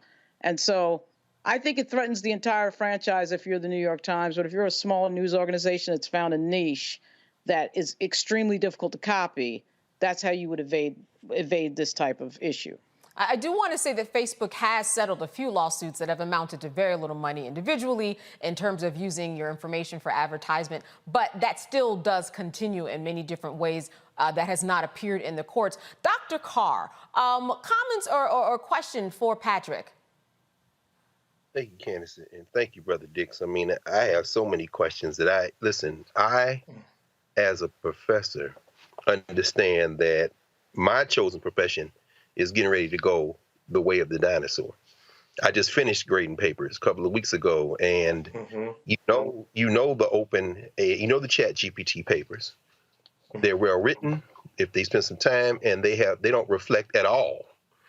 Then the students I'm thinking about, no, you didn't write this because I see everything in class. So either I'm going to have to resort, you got to write this paper in front of me, out your hand on some paper and give it to me old school like when I was a kid, or you can just acknowledge that along with journalism, along with entertainment, along with screenwriters, script writers, intellectual workers are about to go the way of the dinosaur. With that in mind, and I know this help me with this. Like I said, I had so many questions. This Sam Altman business at OpenAI, is there something called open general intelligence? In other words, a computer solves a problem that isn't based on data that was put in it and it scared the hell out of the people. And they say, wait a minute. It's now thinking independent of the data we put in it, which is what that Altman business was about. Because Altman is like, we can make all the money in the world. My question is this. What is the New York Times interest in this beyond the kind of financial interest? Because I'm assuming that at some point they're going to replace most, if not all, of their workforce with intelligence. In other words, and how are the interests of the people who actually do the writing, like a Lauren Victoria Burke, come? Because I'm not assuming the New York Times interest is the same as the interest of the people who write for the New York Times. Well, their interest could be, as we all know, revolves around money. The New York Times could create their own software and license it to other newspapers, or they can buy out other newspaper companies and say, hey, we have our own software. We'll license it to you. We'll patent it. And you can have the software to do your own news articles. The other thing is you could have people like myself, the four of us, just sit around and say, hey, we have this software. Let's go to the New York Times. Let's go to the Miami Herald. I'm in South Carolina. Let's go to the state paper, and let's go to the Chicago Tribune. We can get information from all four of those sources and create our own little news station. Not brick and mortar. It's all online and create newsletters with that piece of software. And as long as we know how to be in the gray area, we can never be sued. And we could generate readers to come to our website and say, hey, you're tired of having other folks put their opinion in the news? Listen to our listen to our news articles. Read what we have on our website. This is straight news, no ads, no nothing. And at the end of the day, as I always say, it's about money. And that's why the New York Times has a vested interest in it, because they're seeing the potential of how what they're doing right now. They say, hey, this case could lead to something else to make us more money, because as you were saying, they're going to get rid of all of their people. Why not have the software licensed to other big time newspapers? Mm-hmm. Then we're gonna talk about sports writers. I mean, we're talking about everything. You know, it's already going to encapsulate several repetitive jobs. So if you can have people generate an article, perfect example before I finish, you all were just talking about with Trump in Maine, artificial intelligence could have wrote an article in about 4 or 5 nanoseconds. Sure. Just the time it came out versus a journalist having to verify the information is correct. And as we all know, people, once they see something at face value, they take it with it and run with it.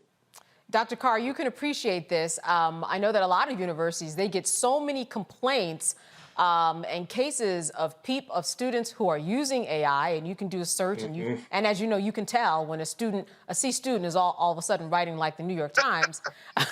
That's a first giveaway. But some of these schools are saying, we have so many cases, we can't do anything with them. We're a school that needs to run the school, and if we spend our time on all of these cases, it's going to slow down what we are even here to do. Now, Dr. Daniel Black down at Clark University, spoke to him a few weeks ago, and he said what you just said, Dr. Carr. He has his students right in front of him, longhand, with a pen, to make sure that that work is theirs. I said, well, that's a solution. That is a solution. Well, I mean, it is. And, you know, I know Dan for 30 years. We laugh about that because that is a solution. But here's the thing, Candace, and help me, because, you know, I don't know if you've seen anything in the courts on this, because it doesn't seem like there's nothing out there. I don't know how they're going to rule on this. But we're on the verge of a restructuring of all these institutions. And, you know, Brother Dix, when you put it that way, you know, like you said, they're fighting over how they're going to be able to make money in this intellectual property. I don't know, Candace, how do you think the courts are going to sort this out? Because even at a point where, and you're talking about universities, they're not just talking about students. First of all, the plagiarism software can't catch it. Right. So you get that.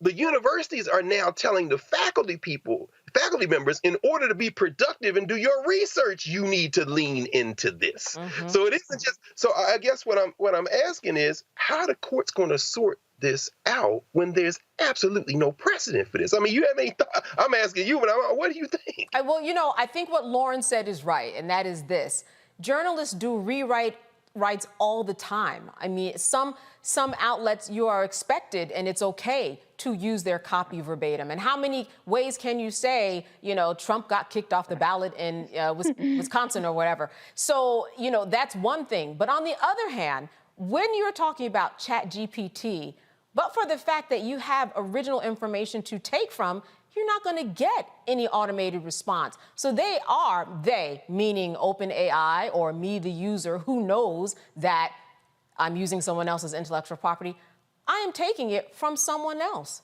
That's just the truth.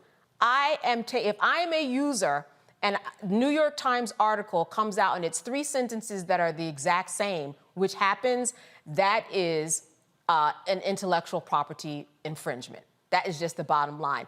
But the precedent that it will set, if the courts decide in favor and go against AI, it's just going to make things explosive. And I would say my final answer is that they're going to lean on the side of technology so as not to upset the apple tree. Patrick, what do you think? What do you think ultimately when it gets into the hands of the courts, what will the outcome be? And we'll end it there. I think the courts, as we were saying earlier, are going to rule in favor of the companies because you cannot do anything with technology. And as we know, a lot of these companies are in the back pockets of a lot of politicians. So who would you go with? You're going to go with who can make things easier and who can come up with the money. It all boils down to money. And people rarely go against Microsoft, OpenAI, Google, and those companies because if those companies cut you off, you cannot do anything. Technology is just going to get technology is going to magnify even more in 2024 and here and beyond. And I tell folks, just be prepared. We haven't seen anything yet. So just get prepared. That's the best thing I tell everyone. Absolutely. And here's a final note before we move on to a break. United States want to compete with other countries, right? So there is no way that we are going to put ourselves behind other countries and not advance ourselves in the world of AI. We are not going to stop that ship from floating. All right. First of all, I want to thank you for being with us today, Patrick, all your information and shedding light on this whole AI New York Times lawsuit. Good to see you. Thank you. I appreciate it. Absolutely. You are watching Roland Martin Unfiltered on the Black Star Network. We'll be right back.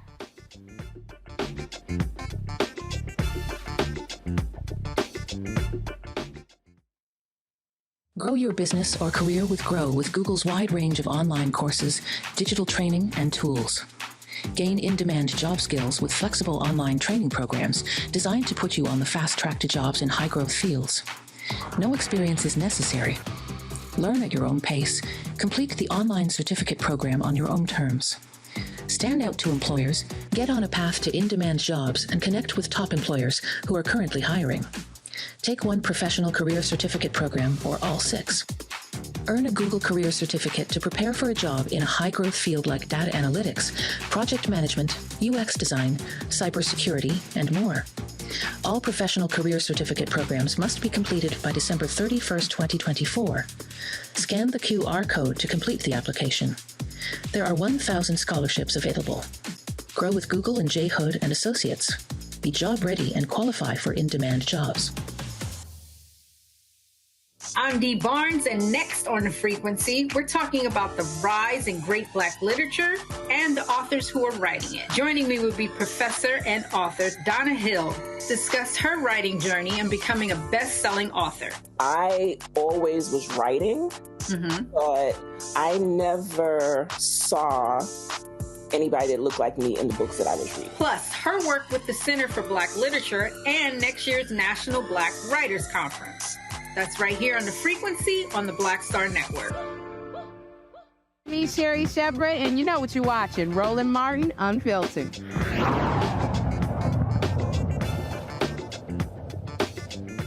All right, it is a clever way to introduce kids to the law. The Judge Kim and the Kids Court Book series is described as an innovative and highly entertaining series that teaches kids problem-solving skills and how to think outside of the box. Well, Sean Martinbrough is one of the co-authors of the series, and he joins us to explain why this kind of book is essential for our youth. Thank you so much for being with us.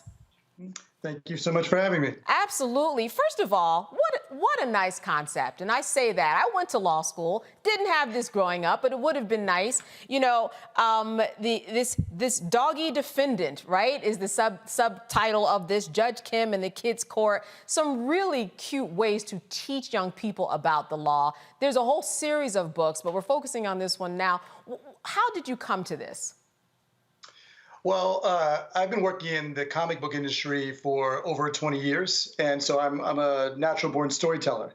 And also, I'm a huge law television show. So LA Law, Law and Order, The Practice, all those shows, I just grew up just inhaling those.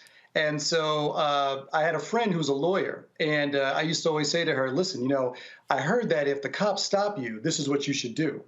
And if this happens, this is what you should do. And then she was like, that's not at all what you should be doing. You have no idea about the law from watching lawyer shows. So that got me thinking that your average person probably does not know about the law.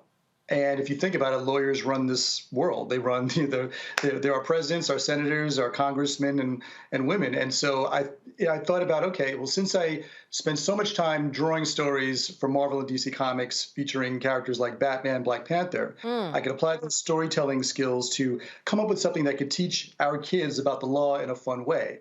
And so I reached out to some buddies of mine from the comic book industry, and I said, hey, guys, what do you think about this idea about a little black girl judge? And Judge Kim in the Kids Court was born. Yeah, so Judge Kim, tell me a little bit about her, because she's deciding the law from her treehouse and she is making it plain. What does she do, and what did you want her function to be in this book? Well, Judge Kim is a fun character because basically she's your average little girl in the neighborhood. And one day she goes to work with her mom, who's a judge. And she goes to, while she's at her mom's job, she watches how her mom, adjudicates cases, listens to evidence, and decides, who might be guilty, who might be innocent. And so Kim was like, that's interesting. And when she goes back home to the neighborhood and the kids have a beef, she's like, wait, don't fight. Let's take this up to my treehouse. Let me know, present the evidence to me, and I'll figure this out. And so that's pretty much who Kim is. She basically is your average kid who paid attention to what her parents were doing as a career and applied that to problem solving. So you have a series of books here. What number am I looking at here? Is this number 7? No, we have 2. So which one are you holding? Let's see. I have the Doggy. I have several copies of the Doggy Defendant. Okay. Yes, I have the Doggy Defendant. Yeah. So Doggy Defendant is the second book. The first book is actually the case of the missing bicycles. So this is pretty much the setup, and then part 2 is what you're holding up right there. So what do you want young people to get from this, or what is the expectation that you hope they get from it? Well, I think about when I was growing up, we had those old Schoolhouse Rock. I know that's kind of dating me, but I still remember how a law becomes a bill, or a bill becomes a law, just from that. Yes. And so what I want is and my co-writers, and I got to give a shout out to Milo Stone, Joseph Illidge, and our amazing illustrator Christopher Jordan. What we want is for kids to, number one, read and learn about problem solving and developing critical thinking skills, and learning about the law. And this is something they could do with their parents. And I tell you, like, the response that we've gotten just from parents that are like, my daughter or my son loves this book and they can't put it down, and we actually have a good time reading it with them. That's amazing. That's pretty much what we want. And what's the age range? When would you recommend that this book be read? 6 to 10. 6 to 10. But you know what? I 6 to 10, but I've heard, people older and parents saying that they love it. Yeah, right. If you can learn no matter who is written for, right? I think it's interesting that you delve into a lot of worlds that people don't find an easy entree into. The law and writing and comic books. I'm interested in finding out how you got into the world of comic books and doing things like this in terms of graphic design and illustration.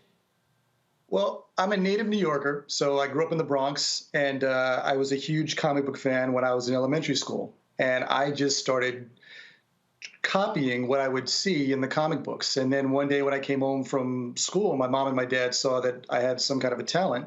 And so they said, okay, listen, let's do something with him. And they put me in a local painting class. And it was in the community center. It wasn't anything big and fancy, but once or twice a week I would go and learn to paint. And then from there, I went to Performing Arts High School, Fiorello LaGuardia, the famed school in New York, and I was an art major. And then I went to the School of Visual Arts and got my degree. And while I was in the School of Visual Arts studying illustration, I submitted my portfolio to Marvel. And then Marvel Comics gave me my first job when I was a junior in college.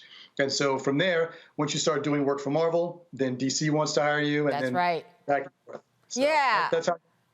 You have gone through so many doors that so many people of all ages want to go through. I want to open up the floor to our panel here, Dr. Carr and Lauren. Dr. Carr, I'll start with you. I saw you shaking your head. I'm not sure why, but I'm sure that you have a question for our guest. Yeah, I do, and it's a real treat. Thank you, Candace. And Sean, it's nice to meet you, brother. When I came home with my first comic book, it was an Archie comic book. My daddy said, "Is that what you want?" I said, "Well, I don't know." I took it back around the corner to the black-owned drugstore in Nashville, Mr. Neely's drugstore. I said, "Can I switch this?" And he said, Yeah, just don't bother me. And the book I switched it for was right in the middle of the Avengers Defenders War over the evil eye. So you can imagine. So from that, I was hooked. I was about 9 years old. My question then, in addition to the fact that that judge looks a lot like Gracie from Gracie's Corner, I hope ain't no, we talking about intellectual property of it. But anyway, I'm like, wait a minute, is this all? My question is there an age that is too young for young people to read the kind of work? I'm not saying they would necessarily read Luke Cage Noir or Angel Town, which I loved, by the way, which, years ago you were involved with. But is there an age that's too young for young people to be reading the kind of Marvel comics that we were reading when we were 9 and 10 years old, with all those adult themes? That's what the Mandarin called Iron Man a cretin. I had to go look it up. But I'm saying we learn from the books that you write for adults. Is there an age? Is a child ever too young not to read those books, in addition to the ones that you're doing now? Well, the great thing about comics is that there's so many different types of comics. So for me, there's never an age that's too young for kids to start reading, first and foremost. And our kids need to read. And that's one of the things I think about comic books, because comic books are an American art form. But I think a lot of people look down on them as being simple or just for kids. But my vocabulary increased from reading. There are words that I remember reading when I was in like junior high school that I'm like, I still remember. I still remember now. And just increasing your vocabulary and just sort of seeing different perspectives. And a lot of the books that you and I read growing up, there were messages in there that probably went over our head, but then they stuck. And that's the great thing about storytelling, is that sometimes you might not get it right away. You might just enjoy the fighting, the super heroics or whatever, but then that message is there, and that's the great thing. That's the beauty about storytelling. So for me, I encourage kids to read, from a very early age. And Marvel and DC Comics, you can read those, from a very early age. Yeah, and the comic books, they do have the concepts of the truth and justice and evil and good. That certainly, even if you don't remember the words, that sticks with you. Lauren, I wanted to bring you in here. Question. Do you think that your books help with conflict resolution? Because we're kind of in an era where young people are spending a lot of time in a sort of passive-aggressive communication when it comes to social media, particularly Twitter and Facebook. So you find, I found a little bit where there's kind of a trend to not want to engage in debate and arguing. It's sort of Greg would know better than I, but I've encountered amongst our Gen Z friends that they don't do conflict too well. They don't do debate and argument too well. It's sort of a my way or the highway type of thing. So I'm wondering, was part of your motivation for your books to sort of help young people with conflict resolution and the types of things that go on in the courtroom where you have evidentiary process and people presenting their cases and stuff like that? Well, I think it's a great question. I think that, if anything, I think that kids today are more impulsive. I think that social media just allows you to pop off with a question or a comment or like a diss, just like that. And so I think one of the things about Judge Kim is really getting kids to slow down and be more thoughtful. A lot of times, listen, sometimes you might see something that really offends you and you might be like, wait, what? But then it's better to kind of take a breath, slow down. And sometimes that pause can save you a world of hurt.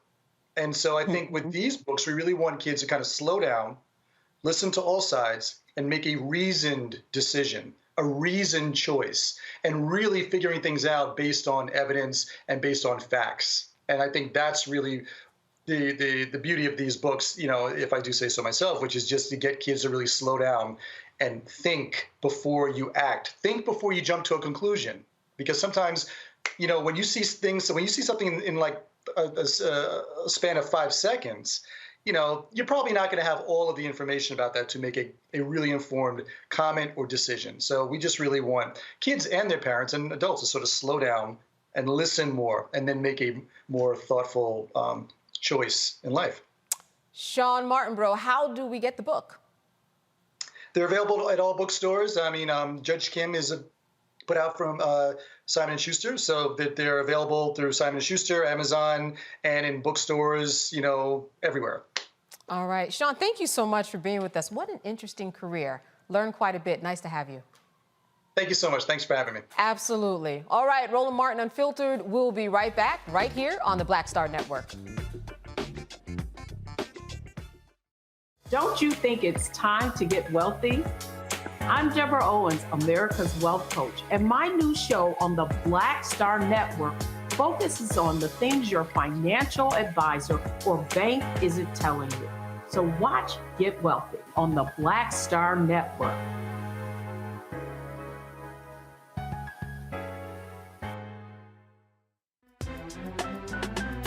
I'm Faraji Muhammad, live from LA. And this is The Culture. The Culture is a two-way conversation. You and me. We talk about the stories, politics, the good, the bad, and the downright ugly. So join our community every day at 3 p.m. Eastern and let your voice be heard. Hey, we're all in this together. So let's talk about it and see what kind of trouble we can get into. It's The Culture. Weekdays at 3, only on the Black Star Network.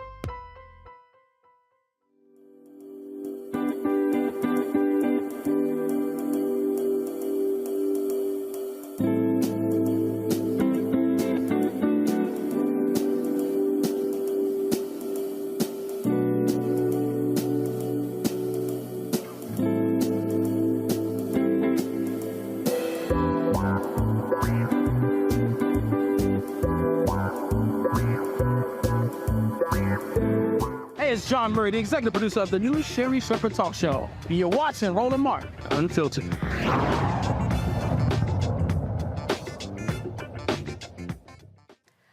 All right, some good news for The Color Purple. The film had the largest Christmas Day movie opening in 14 years. The drama is an adaptation of the 2005 Broadway musical inspired by Alice Walker's Pulitzer Prize-winning novel and Steven Spielberg's 1985 film. The movie exceeded expectations, earning $18.5 million from 3,152 theaters across North America, well above the 10 to 12 million anticipated. The impressive turnout means The Color Purple is the biggest December 25th debut since 2009, when Sherlock Holmes pocketed $24.6 million. The film is also the most successful musical film to open on Christmas Day, beating Les Miserables in 2012. You know what? Are we surprised, Dr. Carr? I'm not sure if we are. I think that you can speak to so many people in the Black community who can quote 3 lines from The Color Purple. I think people were ready for this for the big screen. Well, you know, I'm of mixed opinion on The Color Purple. I mean, having read the book many times, remembering that, as I'm sure we all do when the first movie came out, I understand Steven Spielberg's obsession with it and Oprah's, but there are so many more stories for us to tell. And I'm getting a kick out of this this whole experience of Black folk being surprised at the LGBTQ, the queer scenes in it. I guess they hadn't read the book or missed the movie Kiss on the Cheek, and how it's generational, how there's age. But I'll tell you, on Christmas Day, I went to see American Fiction. Because I'd read, yeah, absolutely, and I'd read DC's Own, and I'd read many years ago Percival Everett's book Erasure, which is laugh out loud hilarious. And going into the theater, all these Black folk were going in to see The Color Purple. They had on church clothes, they had on African clothes, mostly women, but men too. And I was like, wow, I go into the American Fiction and I could count the Black people on one hand. Big audience, almost all white. To me, that says something about how our taste has been curated over the years. I'm not surprised by those numbers. It's a great thing. But the whole theme of American Fiction is how we are crafted to want certain narratives by a society that don't give a damn about us. And I'm all anyway, I shouldn't even happy about the numbers. Right. And I'll see eventually, but I think there are a lot of other things that this should probably trigger us into a conversation about that we're not going to have. And listen, Jeffrey Wright, he's my favorite, so that's why I know exactly what you were talking about. I need to get to it. I am looking for that Oscar. That's a whole nother story. But yes, I think it is just a well-crafted way for us to see how we are set up in the media, as you said, our appetite is kind of cued for certain things. Lauren, your take on it. Granted, the numbers are big, but like Dr. Carr said, there are mixed emotions. Where do you stand? I'm really tired of the color purple. I think we were fine with one color purple. I'm not sure why we're back with another color purple. I do not like movies that have negative depictions of black males in a society where we've had too many negative depictions of black males. I think it's destructive, and I think that we were fine with the first one and that being the only one. And to Greg's point, there are so many stories in Black American history that have not been told, particularly civil rights movement, just that piece of history alone. But I also think about the Civil War period as well. We did do the Massachusetts 54, but we really actually didn't because, of course, that was told through the eyes of a white general, Wagner. And I'm a history major, and I'm well aware of a lot of the stories that haven't been told. Hidden Figures was really a moment where you realize all the stories that haven't been told. And I'm just nothing against anybody, but I am tired of the color purple. Mm-hmm. It obviously is speaking to a lot of people, Dr. Carr. When I speak to women especially, it resonates with them. There are shared kind of histories and moments, things that are on the table that people want to talk about.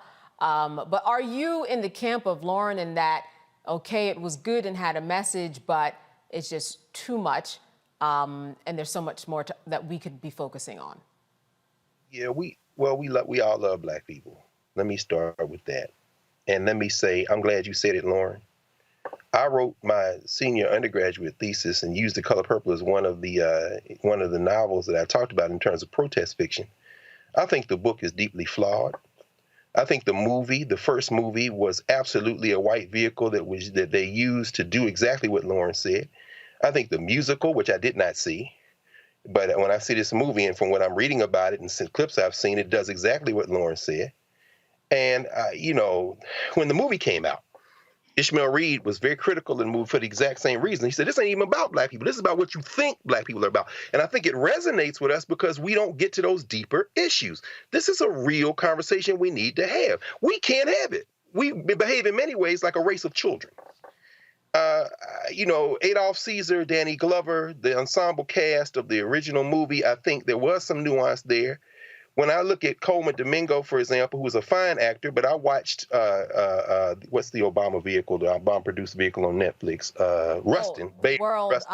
Rustin. Rustin. Trash. It was a caricatured, overly hyped, too much music, too much over the top. The portrayal of Bayard Rustin was much more nuanced than that. If you watch the Jeffrey Wright vehicle, I'm sure you've seen it. Both of y'all have Boycott, where Jeffrey Wright plays Martin Luther King and Carmen Ejogo plays Coretta Scott King. In fact, they fell in love on that set to hear them both tell it. That's where they met. But the portrayal of Bayard Rustin in there by Eric Dellums, who is Ron Dellums' son, was much more layered. I think we have been fed a diet of spectacle. Even in the glimpse we saw there, you got Negroes out there in chain gang uniforms breaking bricks to the music. I don't want to see any more minstrelsy. And The Color Purple can now be retired. Now, I agree there are so many other stories, but I pray Hollywood never gets its hand on Blake or the Huts of America. They messed up Harriet Tubman once. Please don't touch Frederick Douglass or Sojourner Truth. I hope they don't. In other words, because they have an image of us that is not about our community. We have real issues we need to grapple with, and they don't come to the surface when Alice Walker, and this isn't a critique of Alice Walker, everybody gets to tell their story, but why you keep picking the same story? You don't tell them. I mean, I would rather watch Cicely Tyson and Paul Winfield again in Sounder than watch this. Ever. But I'll go see it because, what the hell, I can't really talk about it till I see it, but I imagine I'm going to see. That's right. And I have not seen it. And I thought that The Color Purple, the movie, loved the book. I thought that the movie was beautiful, just visual. I think the one thing that kind of stuck with me is that even after all those years, I only saw that one person when I looked at Danny Glover, and that was really unfortunate because that hasn't happened in many other movies that it had such an impression that I couldn't get him away from that character. And I've heard that from a lot of people. Lauren, did that happen for you? Yeah. I mean, I'm not a fan of movies that depict Black people. I'm into the heroic sort of movie, I guess. I guess you'd have to say. I mean, there's a Bass Reeves movie out. I haven't seen it yet. There's Bob Marley. I haven't seen that one yet. But as far as Black women, as we know, there's so few depictions of heroic Black women in American history, and there's plenty of examples. The Harriet Tubman movie was messed up by a ridiculous character. Basically the villain of that movie was a Black male, which made no sense.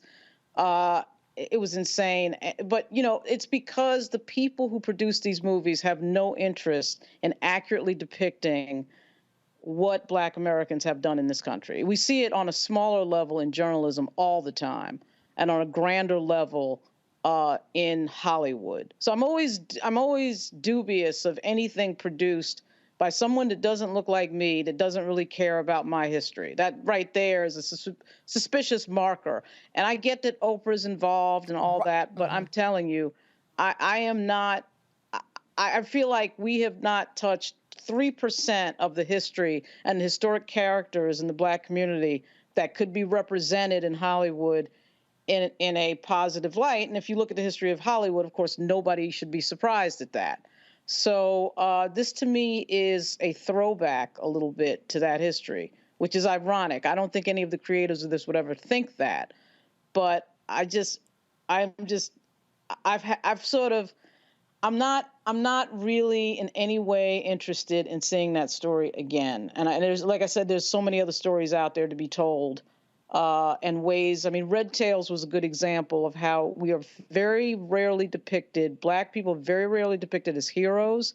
And of course, he had to finance that himself because Hollywood didn't want to do that film because it depicted Black people as heroes. So I'm just not, I'm okay with seeing The Color Purple from the 80s, and I don't need to see anything again. I'm not convinced I need to see anything again. I'm going to flip the script a little bit here, and I think that the numbers do tell us many, many things. One of those things is that we do go to the movies. There were, remember years ago when they said, don't even make Black movies because Black folks don't go. Black folks don't go to Broadway. Black folks don't go to plays. Black folks don't go to the movies. Don't put the Black person on the poster in America, certainly not in Asia. That's going to offend the population. And I think that with these numbers, it does at least tell that story, Dr. Carr.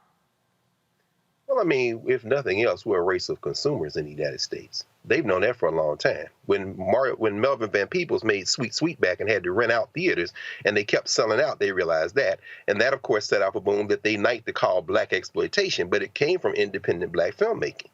The conflicts and the conflict resolution mechanisms we have in our communities have been portrayed in film. Julie Dash. I mean, if you want to go see the layers of Black community conflict and resolution, go see Daughters of the Dust. I mean, it's great independent film, but it's not. But see, they're not, like Lauren said, they're not going to fund that because that's speaking to us about us, and it's not looking away from our challenges. Danny Glover, I'm glad you raised that, Candace. There's an excellent film by one of Julie Dash's classmates and Holly Greenman. They called the L.A. Rebellion out there at UCLA. Named Charles Burdette, a fantastic movie called To Sleep with Anger, where all these Negroes from Louisiana moved to LA and there's this conflict, it's generational, it's women and men, but they resolve it and it's grounded in the culture. They are never going to make that. I don't ever have to see another Tyler Perry movie again because I'm sick of the minstrel show. Tyler Perry is an embarrassment in so many ways, even as he continues to make money and support Black people and, not necessarily let the writers be unionized. But when Taraji Henson raises the issues that she raised connected with this vehicle, and then people remember Monique, then people have to understand that my classmate Oprah, and I say that because she came back and finished her degree in 1987 at Tennessee State, and I was in that graduating class. I was student body president, and what I said about Oprah that day as a student body president, they banned student body presidents from talking at Tennessee State graduations for like 10 years. Because I'm saying, look. Thanks to you. Words of Sean Carter, I'm a hustler, baby. And I want you to, it's not where I've been, it's where I'm about to go. I don't have to see anything. You know what people think of us by who they pick to curate to tell our stories. Lauren, thank you for freeing me to say what was really on my mind. Lauren, you opened that door. I mean, he has said Tyler Perry, which I will not even get on. I was in Atlanta, did go by, and I saw his beautiful studio. I will say that. And the documentary is compelling. I will say that. That's all I will say on Amazon. It's quite a story. Did you watch it? Yeah. Absolutely. He curated it himself. And so I watched him tell the story that needed to be told. I'm not going to let y'all critique me. I'm going to celebrate me and make it look like I'm critiquing me on the way to the celebration so that y'all can't say I wasn't critical of myself. Anyway, we just saw the man on comic books. These narratives are very, very, very straightforward. Lauren, I'm blaming you. Opened that door. He walked in. I really appreciate it. Lauren, you Lauren, I want to end on you. Let me know, what are you watching these days before we wrap up this show? What are you watching that has filled you? You know, I tend to do work on the computer and just have a movie in the background that I may or may not be paying any attention to. The last movie that I did watch was Maestro, which is about Leonard Bernstein. Sure, Bradley Cooper. Very well acted. I did think the storyline, the way he put the story together, needed some improvement, but I like music a lot, so anything about music I tend to watch. As I said, there is a Bob Marley movie coming that I'm looking forward to. I hope that's not messed up, because to me, Bob Marley is one of the most important figures in music in the last 50 years. And, you know, I just can't. And when I think about Color Purple, I just think about all the people who have not been covered. You know, Chuck Berry, who's really the father of rock and roll, and you could just go on and on. And so I watch a few things typically on Netflix, but I'm not a big TV watcher. Okay. Just in general. Yeah. So listen, people are always writing me for something to watch. So thank you for that input, and thank you for the input, both of you, Dr. Carr and Lauren, for being with us today, especially during this holiday season.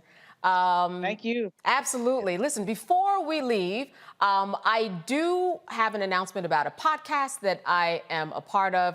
I want you to join me in February for an eye-opening journey on a new podcast called Not All Hood, hosted by a dynamic trio. It's Malcolm Jamal Warner, the Wayusi Baraka, and it's me. We're jumping into some rich Black experiences in America, from exploring Black masculinity to unraveling threads of love and media presentation.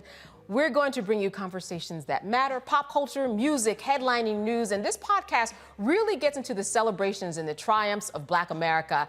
And Malcolm Jamal Warner, he opens up, which he doesn't do quite a bit. But you can follow us on Instagram at nah_notallhood, on TikTok at nah.notallhoodpodcast, and on X at notallhood for exclusive content and updates. It's coming this February. So fun to be with this group. We're down there in Atlanta in this video. Had a good time. Not All Hood coming in February. All right, it is time to say goodbye, but not for good. I will be here tomorrow because Roland will still be on vacation. Once again, thanks to my amazing guests and stimulating conversation. It was a good time, and we're gonna have another good time tomorrow night. See you then.